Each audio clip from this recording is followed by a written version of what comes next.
Angu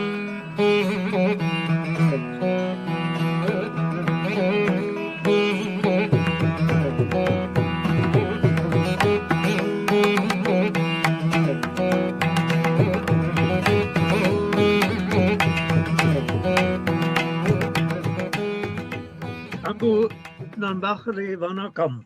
Dear friends, I am honored by the invitation of a Tamil museum in London to speak about the theme Buddhism among Tamil speakers in Tamilaram and Elam also. Right, some forms of Buddhism among Tamil speakers belong to the past only, and therefore a museum is a fitting place for that. But we shall see that the past can be retrieved and become an object of heated discussions in the present. The concept Tamil Buddhism is regularly and correctly associated with literary works like Tale of an Anklet. Now I say very much in English because I learned that the public is mixed. There are people who do not know the Tamil titles of these works. Tale of an Anklet, Renunciation of Manimikalai, Puntalakisi, Virtulium, and something called Great Collection. I will come to that later. Can we go to number 2, picture 2? Here are the names of traditional works classified as Tamil Buddhist works. These works constitute what we call also Buddhism indigenized in Tamil culture. They were produced in Tamil, in the Tamil land, during the Pallavas and Cholas. We cannot find any Buddhist institutions in Tamil land from the pre-Pallava period, that is before 400 Common Era. But we had strong Buddhist settlements in Andhra and also in Elam before 400 Common Era. Even from the Pallava period onwards, we can see a marginalization of Buddhist settlements. The Shaiva resistance was strong in Tamilaram. Virtulium is an interesting work from a religious point of view. It addresses Buddhists with a large number of Buddhist texts that can be described as Buddhological in the tradition of the great vehicle. You know, Buddhism is divided in different strands, and Virtulium belongs to one. The texts there are very emotional and resemble the dominant Shaiva devotional tradition, but that I want to indicate that Buddhism has to adopt itself into the dominant ideology, which at that time was Shaiva. A theistic variant of Buddhology taught in Virtulium was taught in Virtulium. We even find the Buddha as a creator of the world, which is a very un-Buddhistic concept seen from the minor vehicle. This transcends even an early Indian Mahayana Buddhology. The changes in theistic direction can be proven by terminological comparisons with Saiva and Vaishnava piety. This theism was extremely striking in the religious structure of the Cholas, and it influenced, of course, the whole concept of Buddhism. In the commentary on Viracholyam, a Buddhist is defined as a person who has the Buddha as a divinity. This is how the commentator also describes a Shaiva and a Pasupatya. The difference between the three disappears. The Buddha is also represented as a redeemer of Krishna. Salvation is attained through a redeemer who is described as savior. So the whole Buddhology serves as a salvation teaching. If we go to picture number 3, we can see one text from the Viracholyam. And there you can see the theistic trend. It is about the god Brahma who worships the Buddha. The translation is made by our team, which produced the 4 volumes on Buddhism among Tamils. We can just read this to get an impression how Buddhism is adopted to Shaiva background.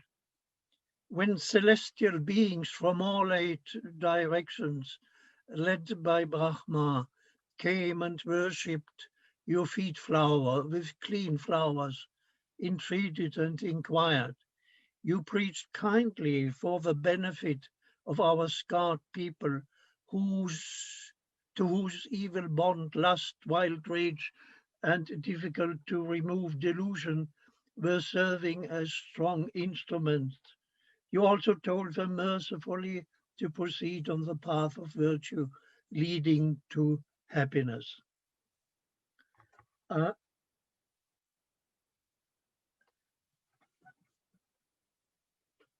We finally, if we leave now the Viracholyam, I just want to say a few words about the great collection. It is Perunturai in Tamil.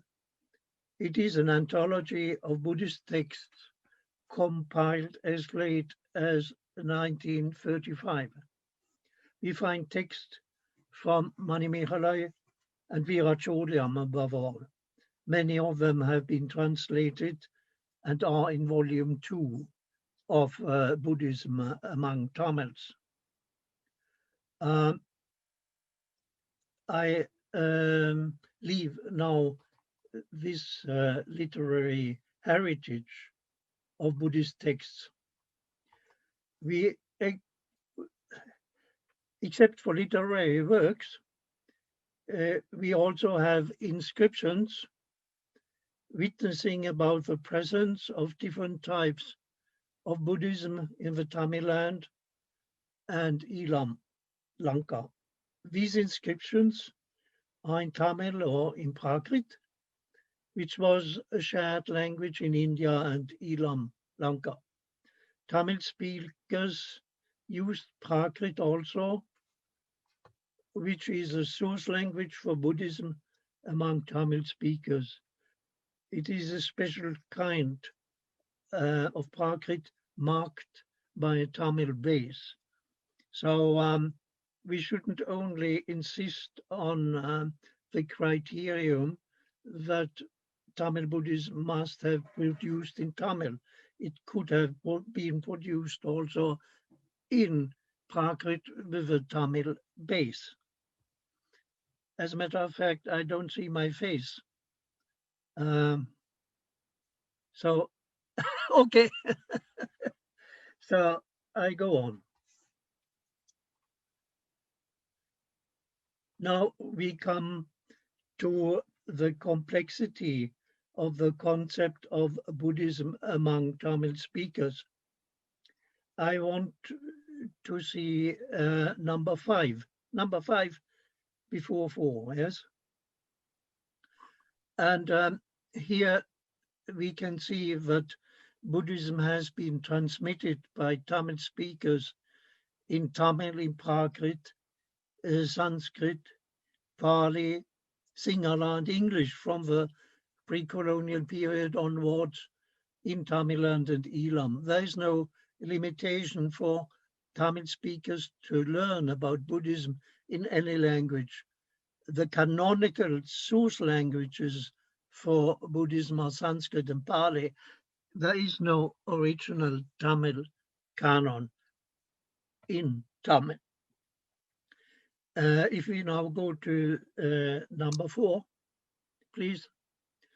Here I have collected some attempts by commentators to understand what is meant by Tamil Buddhism.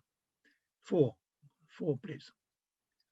And I give some of these attempts.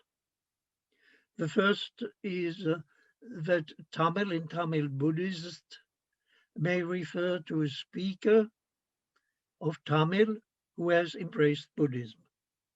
I've heard this kind of definition many times, but the problem is we do not learn anything about what kind of Buddhism that is. We only learn that a speaker of Tamil has adopted it. So Tamil refers here to the speaker and not to Buddhism. Number 2, Tamil may refer to a Tamil speaker's form of Buddhism which is indigenized in Tamil culture. That is the definition which has guided the publication of all 4 volumes of Buddhism among Tamils. We speak about Tamil Buddhism only when it has been indigenized in Tamil culture. Only then it is Tamil Buddhism. The third definition is Tamil may refer to a Tamil speaker's conversion to political Sinhala Theravada, which has been translated from Pali to Sinhala and finally to Tamil. This is the official definition from the Naga Vihara in Yalpan. That means that if you translate Buddhist texts from Pali, then to Sinhala, and then from Sinhala to Tamil, then you have Tamil Buddhism. This is a kind of definition which we have to just to see that it exists, but we don't have to adopt it. And number 4, Tamil may refer to a Tamil speaker's Tamil area in Tamil Land and Elam, where several forms of Buddhism are cultivated.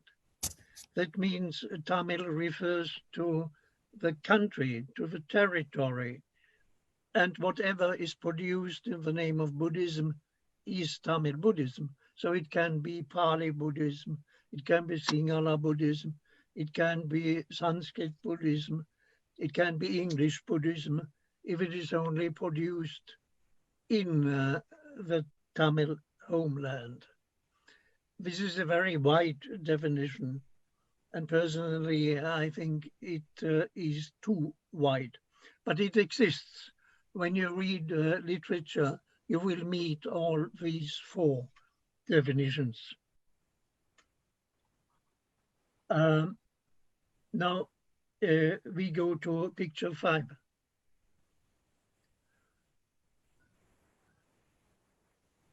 Yeah, this we already had. Sorry. Now we go ahead to more complications which bring us to Elam, Lanka. As introduction, I want to tell you about 3 incidents which have been decisive for the formation of this project on Tamil Buddhism in Uppsala. The first incident is about visits by Kartikeso Sivatampi, whom you all know, professor of Tamil culture in Jalpanam. It was in the late 1980s that he visited us in Uppsala. And he gave us an advice which shocked us, I must confess. Namely, he said, we should not actualize 2 themes in our study, namely caste and Buddhism among Tamils in Jalpanam. I understood that these were sensitive themes which were welcomed by the government of Sri Lanka, the Great Assembly, motivating and justifying them to intervene in a humanitarian, so-called humanitarian operation in Jalpanam. We did not follow Kartikeso Sivatampi's well-meant advice. He also did not follow his own insight. Uppsala published 4 volumes on Buddhism among Tamils. The first volume was on Manimekhalai Duhavu. I have it here.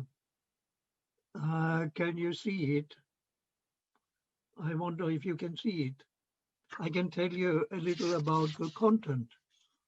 The first paper is by Professor Papmanathan about Manimekhalai in its historical setting.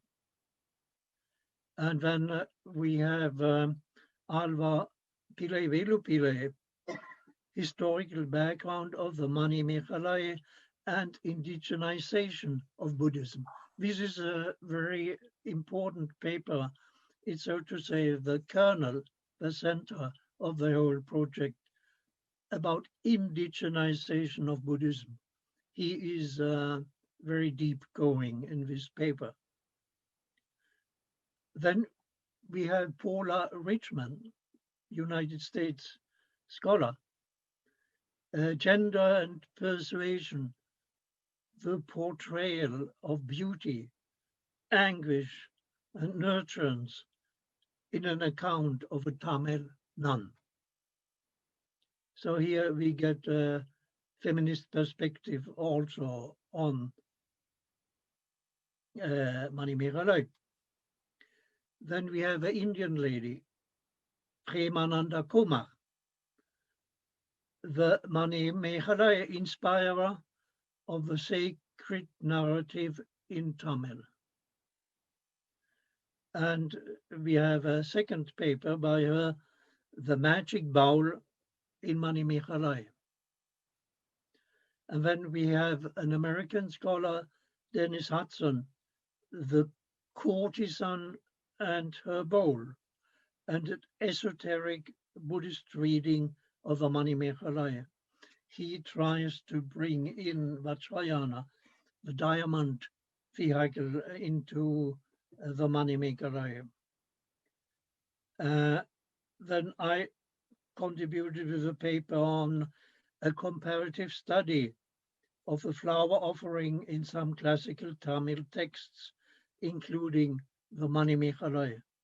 The flower offering is so widespread that I thought we must go into depth and study this comparatively, because almost all religions have a flower offering of some kind. Then we have another paper by Alva Pillai Villupuram, a negative evaluation of non-Buddhist Indian religions in the Manimekhalai. Now, this is also important because usually the text Mani Mihalai is taken as one profile of Buddhism, but Mani Mihalai, the author, Satana, he was well informed about different kinds, strands of Buddhism, and he went through them and accepted some and declined some, and also other philosophical schools he didn't like, and finally let Mani Mihalai decide to become a Buddhist nun. Then we have an interesting paper deviating from most of what we have produced, namely David Schulman from Israel. He has written Satana's Dream Book. So he goes against the trend to read Mani Mihalai as a historical book. He says it was a dream book by Satana. Then we have Anemonius and Arankaras and Vijayalakshmi. They have written paper on philosophy, Buddhist philosophy, the manifestation of beneficial root, causes, and renunciation. And then we have another paper by Alvapille, Villupuram, the role of rebirth in the lives, plural, of Mani Mihalai. This is also very important. Well, all papers are important. Huh? Then we have Ramachandran Nahaswami, professor, Vedic traditions in the Mani Mihalai. He is, of course, anxious to find also high caste traditions, and we can always discuss about that. That was number one. Then we had number two. I don't know if you can see it. Buddhism among Tamils in pre-colonial Tamilaham and Elam. Prologue, pre-Pallava and the Pallava period. So we come to the first volume in a collection of 3 volumes. It is about mostly about the Pallava time. The pre-Pallava time didn't show up any Buddhist settlements in Tamilaham. I mean, the Tamil land defined from Venkatam to Kanyakumari, including also the neighboring country. And there, it is very strange because in the north, we had Andhra and we had very good old settlements in the southern part of Andhra from the time of Ashoka. And then we had Lanka also with the old settlements of Buddhism. So why didn't we have any settlements in the Pallava area, in the pre-Pallava area? It is because, as I indicated, the resistance, the Shaiva resistance. I can tell you some comments, some papers which were there in this volume.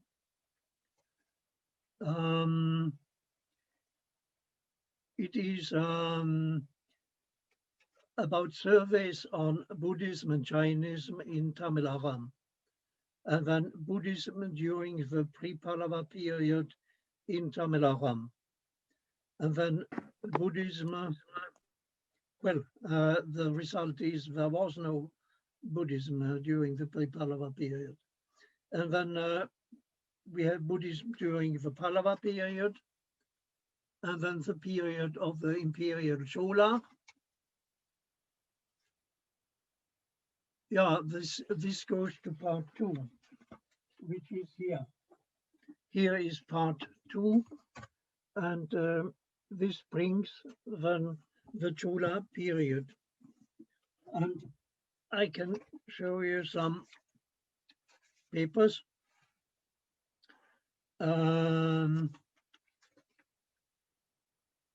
The period of the imperial Chola, Tamilaram, and the well, there are papers like Introduction Buddhism under the Imperial Chola, recent finds of Buddhist artifacts and architecture in Tamilaram, Buddhism in Narapattinam. Narapattinam was a Buddhist center in the Pallava Empire. And then also giant polemics against Buddhists in the Nilakesi, for example. I will come to that a little later. And then Shaiva polemics, and so on.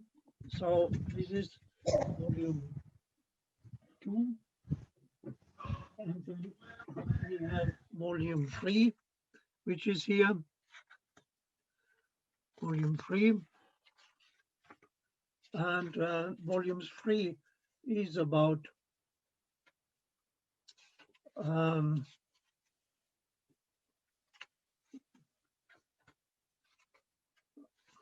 just a moment.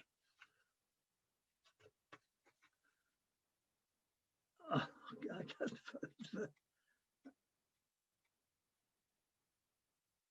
find yes. There is a paper by Alvapille Villupuram, comments on the history of research on Buddhism. There you get a view of the discipline itself, studying the history of research. Then we have Anemonius again. Sanskrit is the mother of all Tamil words. She refers, of course, to the Viracholyam. The author of the Viracholyam had the opinion that Tamil was derived from Sanskrit, which was wrong, but which is part also of the history of both Sanskrit and Tamil. Then I wrote a paper called Elara and Duttagamani. Again, you know, every scholar has the ambition to write about Elara and Duttagamani. So I felt a need also to write something, but at the same time, so I hoped to present something new and not just to repeat old things. Then we have an important paper by H.E.V. Chandrakantan from Canada. Conversion to Buddhism as a form of social political protest. Tamil sub-nationalisms and the Ambedkar model of Buddhist conversions in Jaffna, 1962 to 1964. You know, this paper is very important because just after 64, the Buddhist monk, whom we know as Madhi Panyasiya Mahanayaka Thera from Colombo, he thought that the caste system could be eradicated in Yalpanam by teaching Buddhism, and by teaching Buddhism in Dhamma schools. So he started a series of construction of Dhamma schools. I'll come back to him and to his belief that Buddhism can eradicate caste.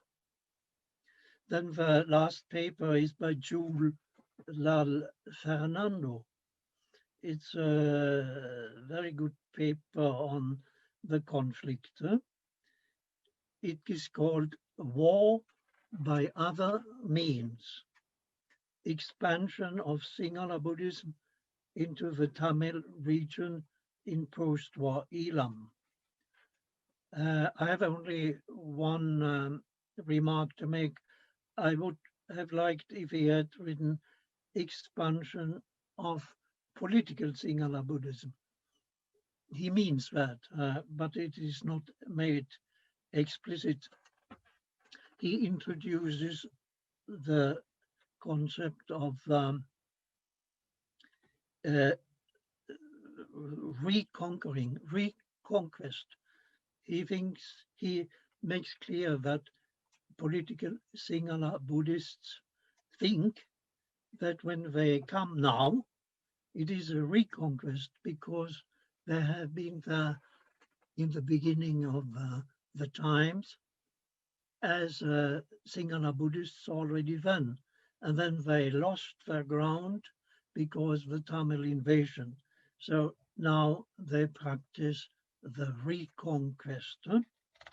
So this paper gave a concept which alternates with the other concepts which are used, Singhalization and Tamil, Singhalization, Buddhization, colonization, and so on. So these were the publications. All are published by Uppsala University in Sweden. They are available in Tamil, in the Tamil Museum in London. You must have it, I mean, the TIC office, and in the University Library in Villupuram. They can also be ordered through Uppsala University, and I shall send you information about that. Kartikesu's Shivatampi's mentioning of Buddhism and caste as sensitive themes was mentioned without connection to each other, but this connection was established by, among others, by the already mentioned Madhyapanyasila Mahanaika Thera in the 1960s. He strongly believed that the teaching of Sinhala Theravada would help to eliminate the caste system in Villupuram. So he started the foundation of Dhamma schools in the north. 5 of them are mentioned today, but they exist only nominally. I've made an examination of them, which will be soon published. The school dedicated to his memory is in Putur, and he calls it a village of Harijans. He had this terminology. In a popular etymology among Buddhist messengers, for example, the chief incumbent of the Naga Vihara, we learn that Putur means village of the Buddha. Among people who know Tamil, they have doubts about that, justified doubts about that. This was the first incident which made us to take up the study of Buddhism among Tamils. The second incident is my conversations with Theravada monks. In 2012, the chief incumbent of the Serpent Monastery in Villupuram said in a press conference that Tamil Buddhists are coming back to the Serpent Monastery. He used regularly the term Tamil Buddhism. I had several conversations with him. I realized soon that when he spoke about Tamil Buddhists, we refer to different objects. He referred to Tamil speakers who were or had become Sinhala Theravadins mediated through Tamil.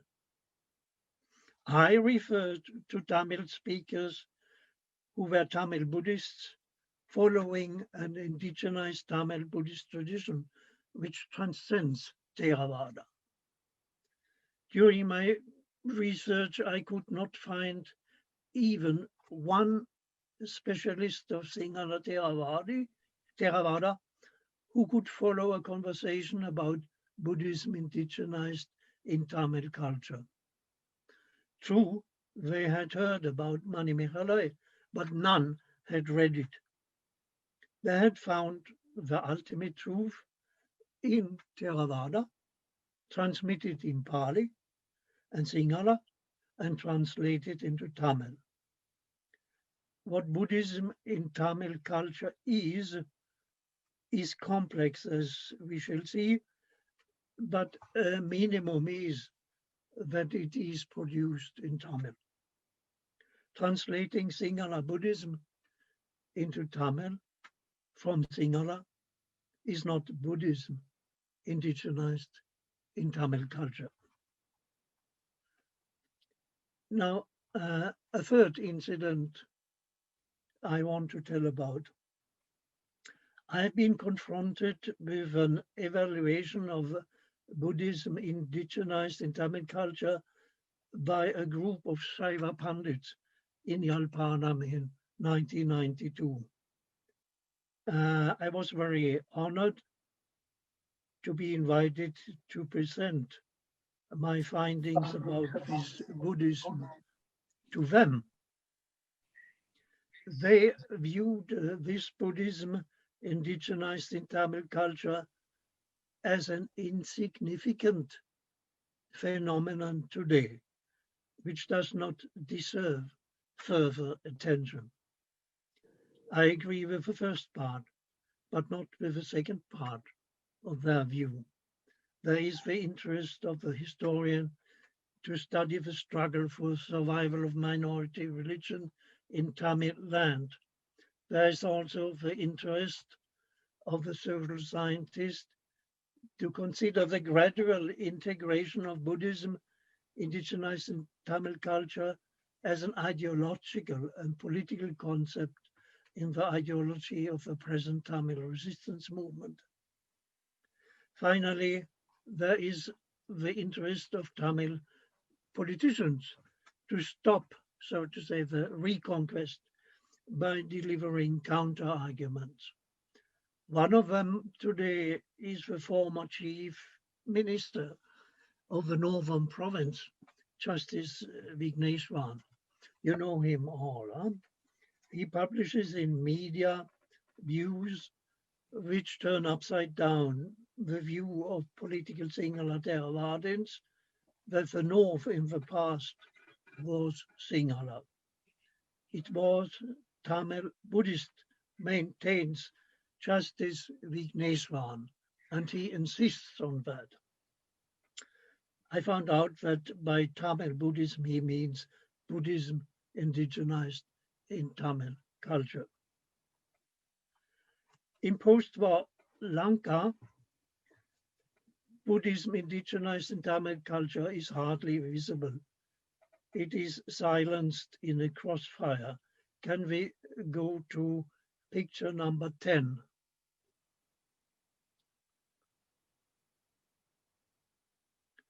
Yes, here. The defense of Buddhism indigenized in Tamil is attacked by three actors. One is the government of Sri Lanka, which is pulled and pushed by the Mahasangha and the Sri Lankan armed forces to finalize the sealing of Lanka as a Sinhala Theravada country. Another,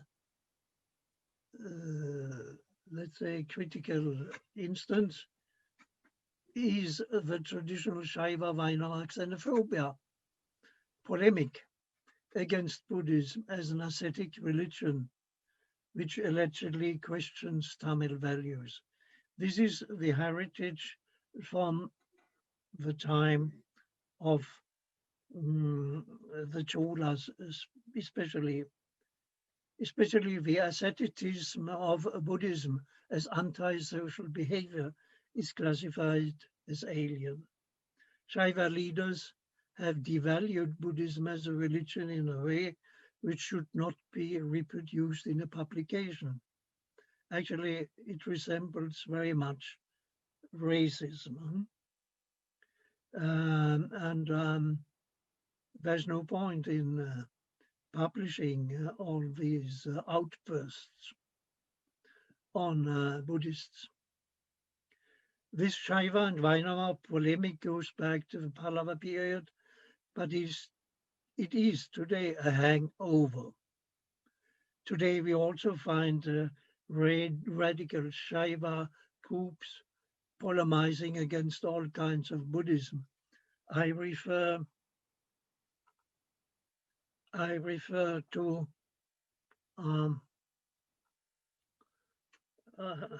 where are we now? 10.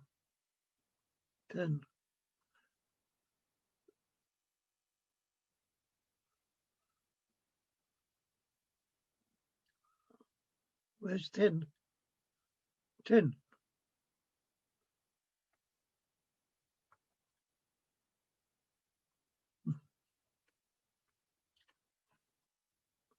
Where's number 10?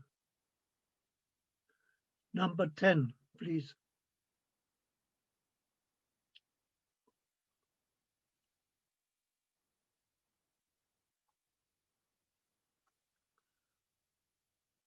Number 10, please. Oh,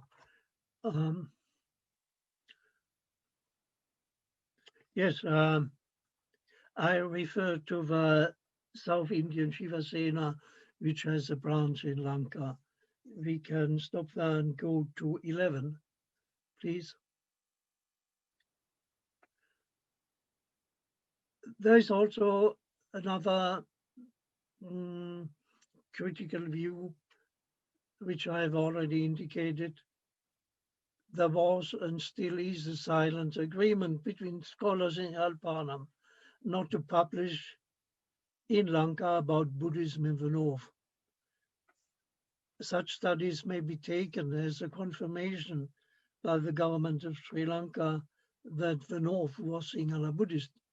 The study of Sinhala Theravada and the Tamil caste system are two sensitive subjects which were avoided by academics in Yalpanam, the latter because the government of Sri Lanka took the caste system as reason for intervening in the local administration of Yalpanam. Now we go to 12. When the Mahanayaka Madhye Panyasiya Thera in the 1960s founded a Dhamma school in the north, a Tamil Buddhist society already existed from 1952, and it exists still now. It was revived in 2010. Madhye Panyasiya was convinced that he could limit the caste system by converting especially the youth to Buddhism. The propagation of political Sinhala Theravada had and still has allegedly a social or humanitarian rationalization. Yes. Now we come to number 7 first. Number 7.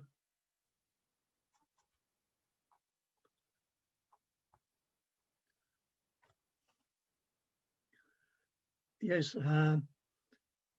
I've mentioned now several times Sinhala Theravada, and I distinguish between Sinhala Theravada and political Sinhala Theravada. So let us first look what Sinhala Theravada is. Theravada is transmitted in Pali and translated into Sinhala and indigenized into Sinhala culture as a religion of liberation from experiences of contingency in life. Sinhala Theravada is part of the family of world religions, where Sinhala Buddhism dominates over its political kin. We find peaceful inter-religious encounters. The Tamil resistance movement has no problem with Sinhala Theravada. I was happy enough in 1970 to study Sinhala Theravada. And my first writings are about Buddhism as a kind of folk religion, ritualized, and doing exactly what I have said here, a religion of liberation from experiences of contingencies in life. It was a very good experience, I must say. Now we go to 8.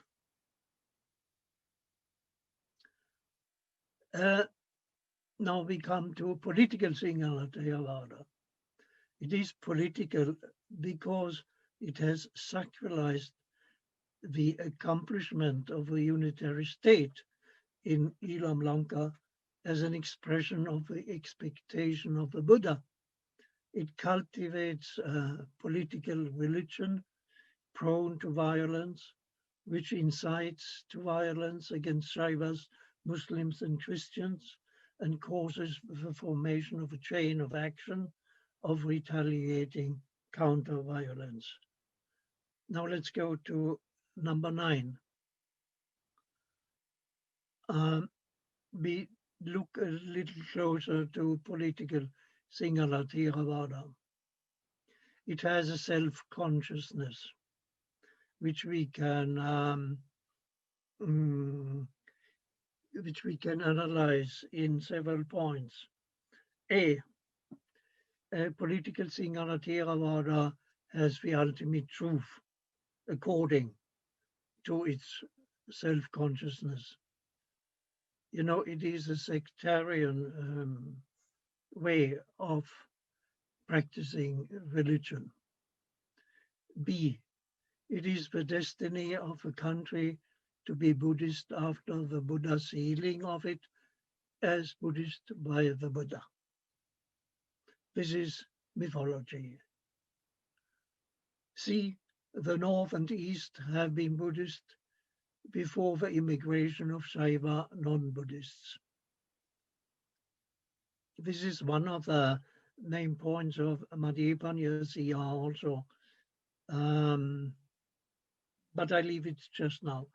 D, Sri Lanka has been, is, and will be a unitary state whose cultural homogeneity is political Sinhala Theravada. Political Sinhala Theravada is a spirituality of a unitary state. Cultural homogeneity is valued as a condition for social harmony. If there is no other, harmony will prevail. E, political Sinhala Theravada in the north appears not in Sinhala Pali, but in Tamil translation from Sinhala. It is Sinhala Theravada in Tamil attire. The political aspects have been factored out during a transitional period. What I want to say is when political Sinhala Buddhists do their missionary work, they appear as Sinhala Buddhists and not as political Sinhala Buddhists.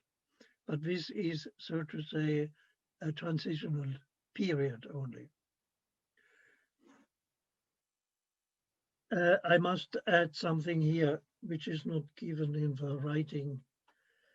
We must add another point, which relates to the situation of transfer of political Sinhala Theravada to the north and east of Lanka, which speakers call the Tamil speakers call their homeland.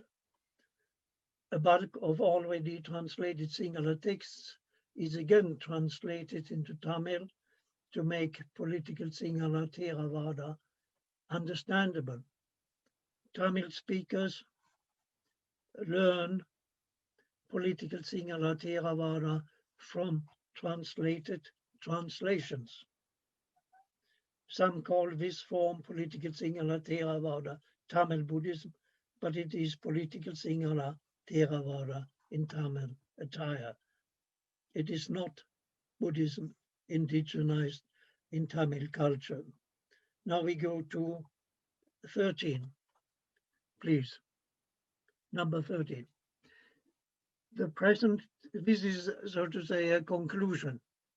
The present conflict between the Tamil resistance movement and the government of Sri Lanka is not caused by the presence in the northern east of Sinhala Theravadins, but by the presence of political Sinhala Theravadins who allegedly combine Buddhization with Sinhalization, colonization, and militarization.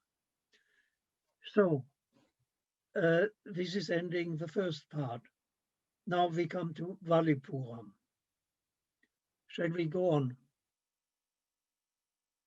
Yes, Professor. If you can, we've got about another half an hour where you can go on for. Okay.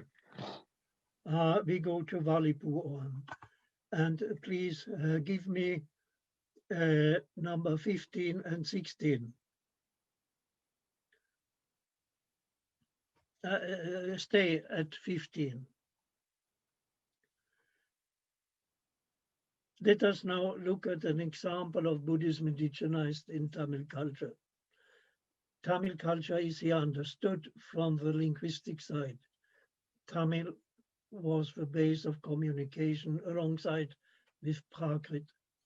Into this bilingual culture was introduced a greater vehicle Buddhology displayed in the Villupuram Buddha image. Mahayana Buddhology has teaching about 3 different ways of looking at the Buddha as human, superhuman, and heavenly being.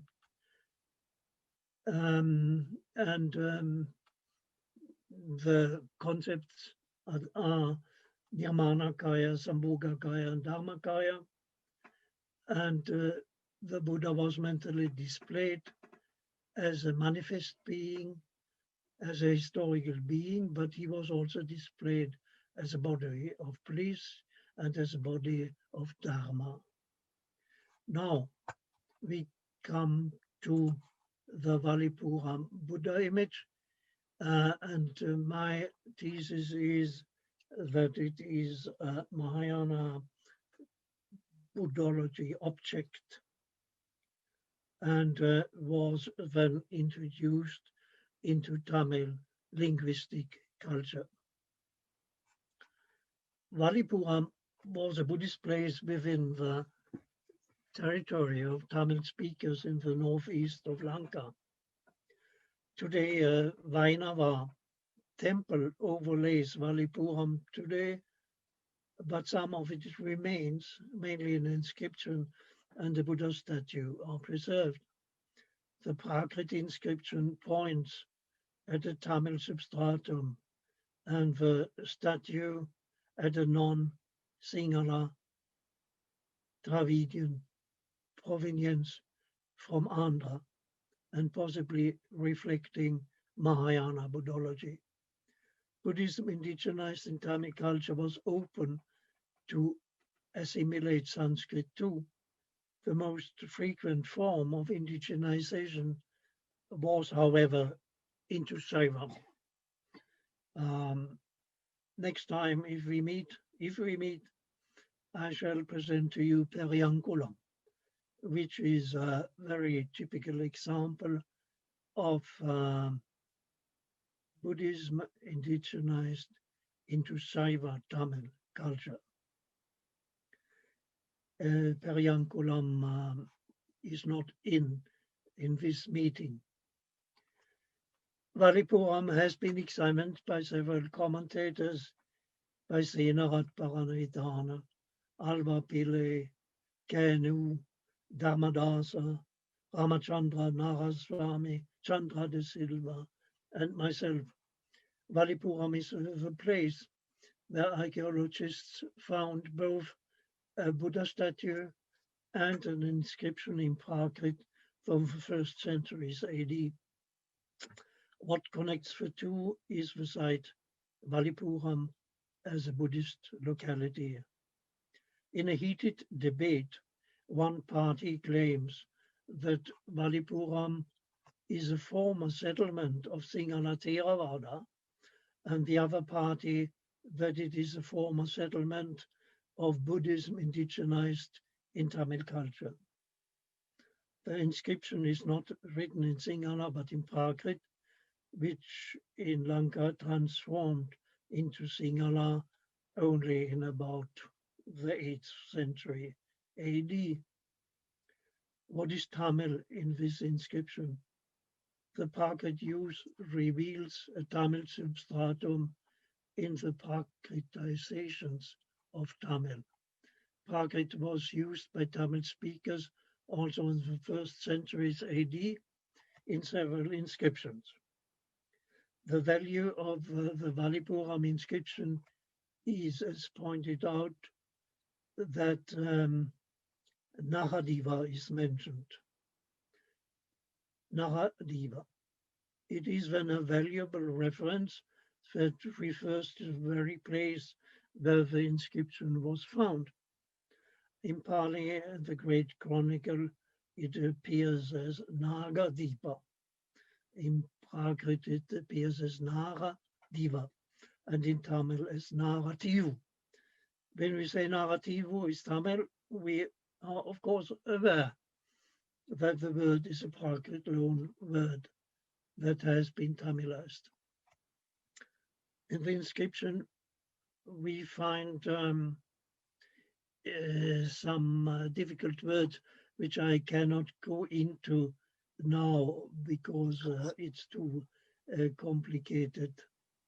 I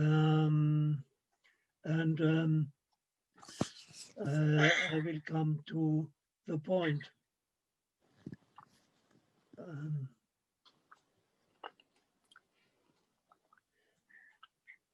There is no reason, after all discussions, about changing my conclusion from 2002.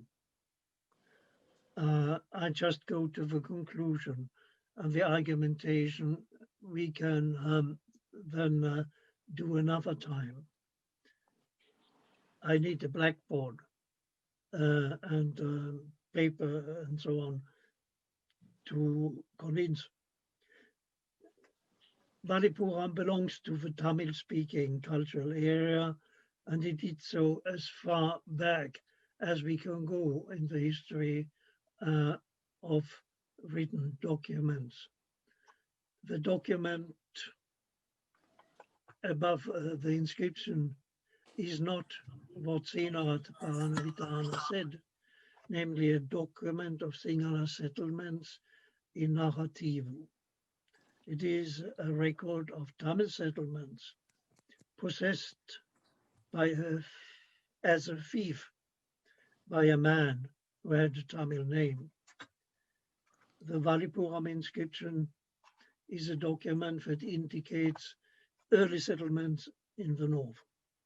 Even if the great king Vasabha, who is indicated, ruled in the center of the island, the area was technically a Boga in Pali, a fief, and it was a Tamil chieftain who was responsible for the building of the vihara and not the king.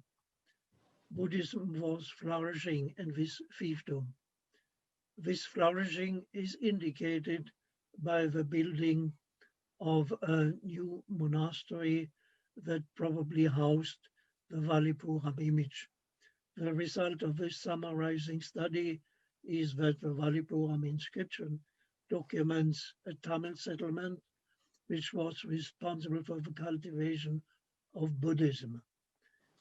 And I have also indicated that it is probably Mahayana. We can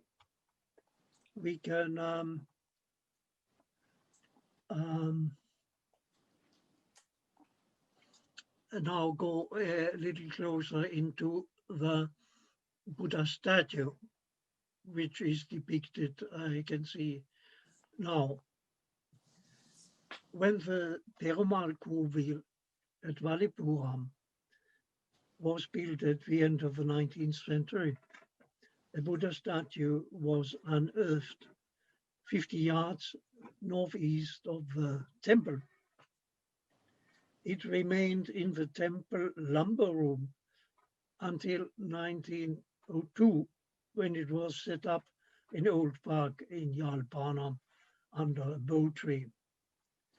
In 1906, this Villupuram Buddha image was presented by the governor, Sir Henry Blake, to the King of Siam, who was particularly anxious to have it because it was supposed to be of an archaic type.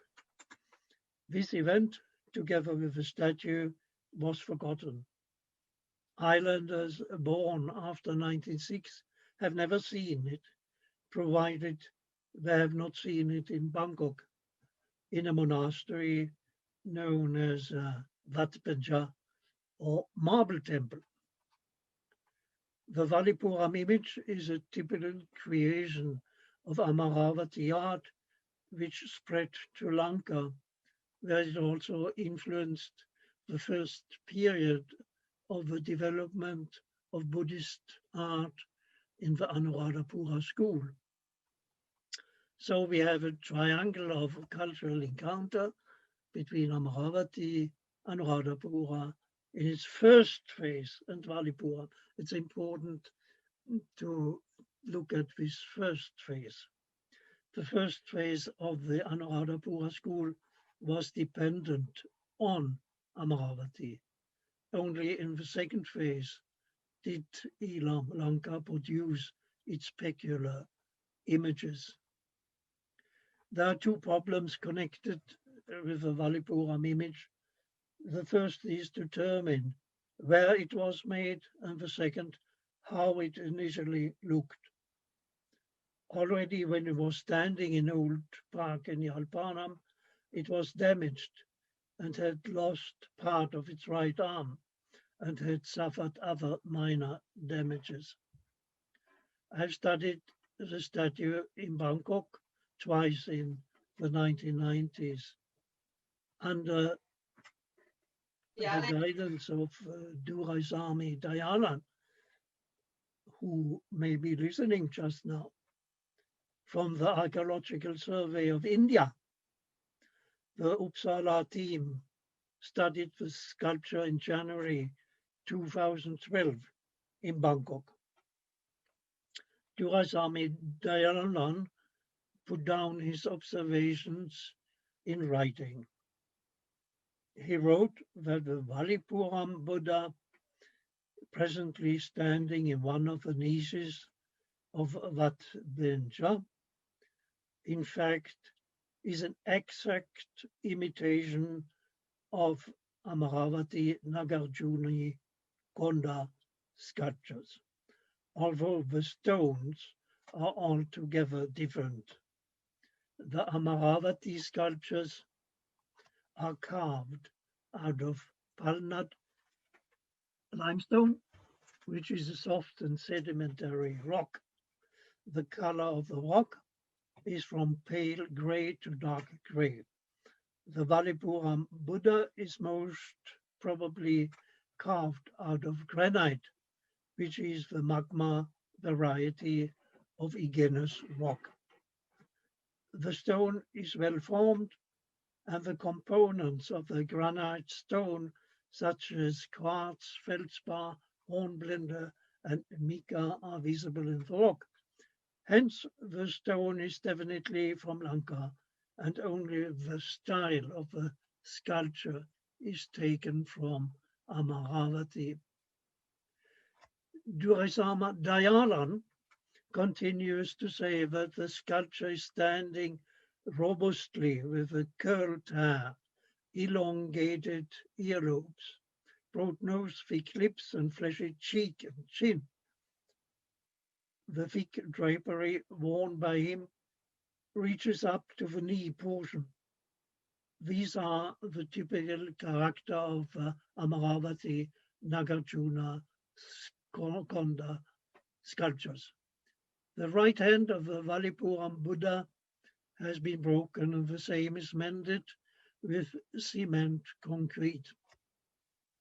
Similarly, the wrist and fingers of the left hand are also mended with cement concrete.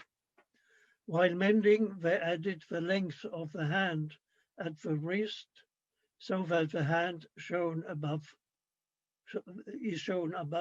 the shoulder.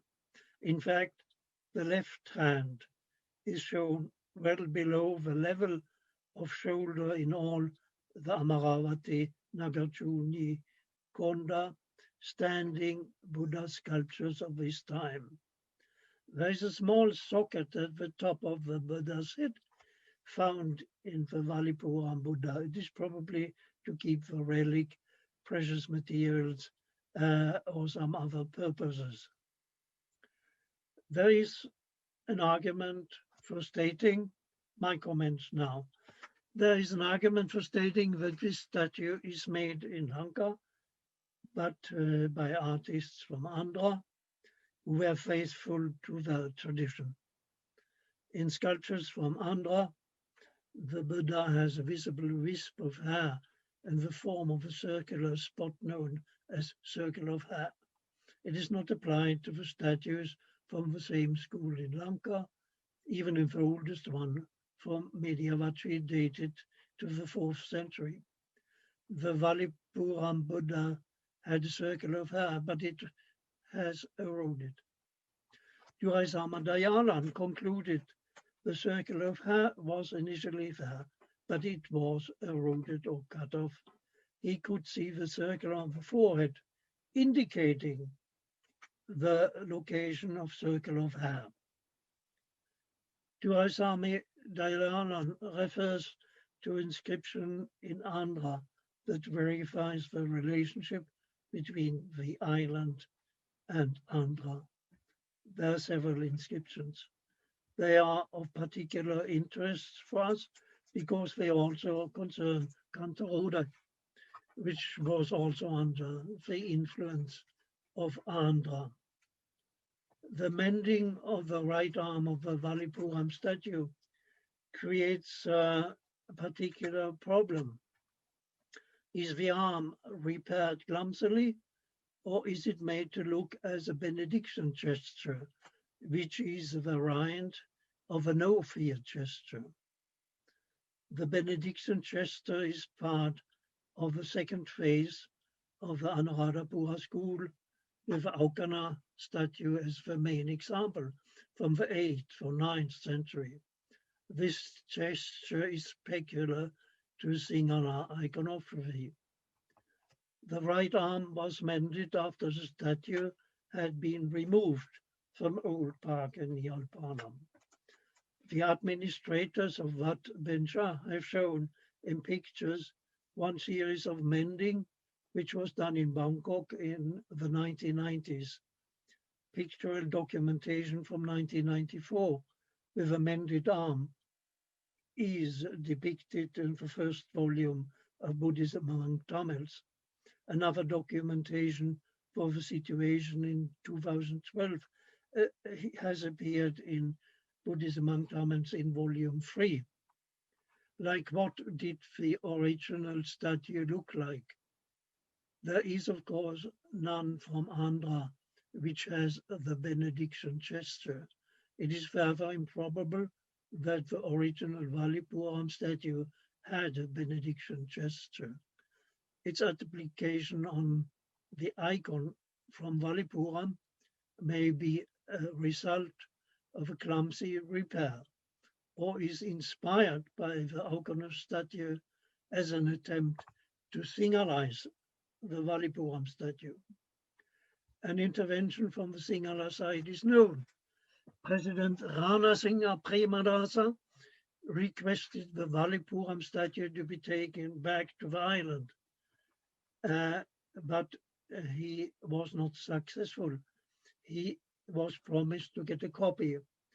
What happened to that copy is not known, but it may be the copy now standing in the Colombo Museum.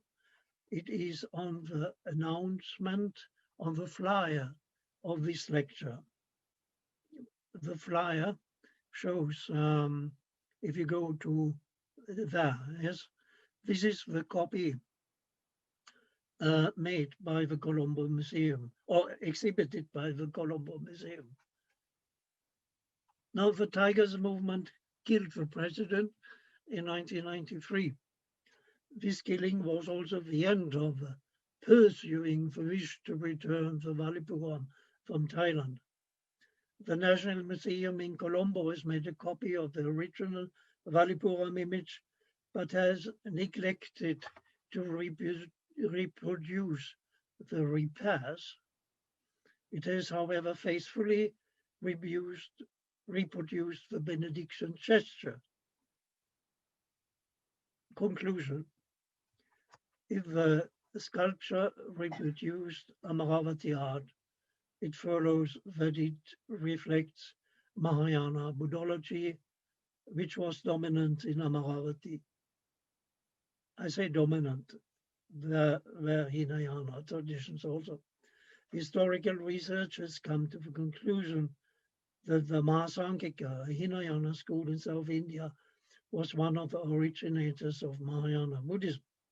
Mahayana teachings originally came from the Mahasankika branch of Buddhism. Mahayana flourished in Andhra country. Mahayana Buddhist thinkers as Nagarjuna Dignaga, Chandrakirti, Aryadeva and Bhavavika, among others, formulated their theories by living in Buddhist communities in Andhra. The beholders of a statue saw what she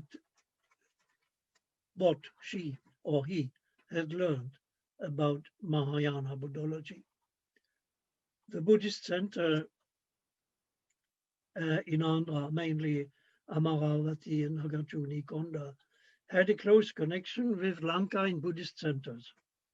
One of the monasteries excavated at Nagarjuna Konda is known as Sihala Vihara.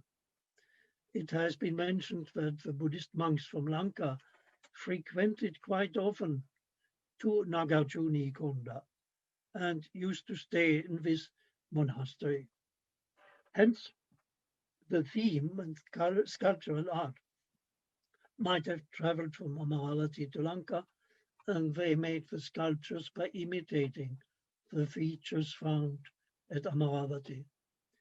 It should be noted that this designation does not mean that the Vihara was Sihala. I mean, the designation Sihala Vihara, it does not mean that the Vihara was Sihala, but that the monks living in it came from Sihala.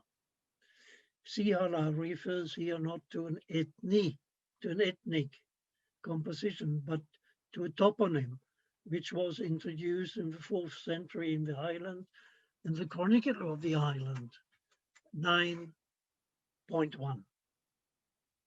The inscription speaks about monks from the island Sihala who built a vihara. These monks may have been Prakrit or Tamil speaking, or both. There are a good number of Buddhist sculptures in Lanka which show the affinity of Amaravati sculptures, although they are carved in Lanka itself. The statue has nothing to do with peculiar Sinhala Buddhist art. It is positioning in Villupuram, and it does not indicate peculiar Sinhala interests, but it shows interests from Andhra, which is part of the Dravidian culture. We Sorry, also Professor. emphasize, together with Alva Pille Villupuram, the Tamil land perception from the 6th century that Naranadu had an autonomous development related also to the Buddhist tradition. This perception of a northern part being autonomous was still actual during the Marathi rulers from Tanjavur in the 17th to 19th century. They made a distinction between Elam and Yalpanam, which they had taken over from the preceding Sedu rulers from the 16th century onwards, who still remembered the kingdom of Yalpanam. Excuse me, Professor. Yes. Yeah, so we've just got a couple minutes left, and then we've got to go into the Q&A. I'm soon ready in 5 minutes. Okay, brilliant. Thank you. The Villupuram inscription confirms that the historical Naradiba is Yalpanam. I cannot go in all the arguments, but they are all documented in the 4 volumes. So I think I can stop here. Huh?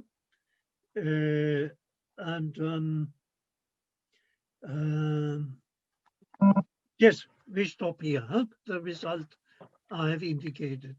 Now it's your turn to check me and read the books.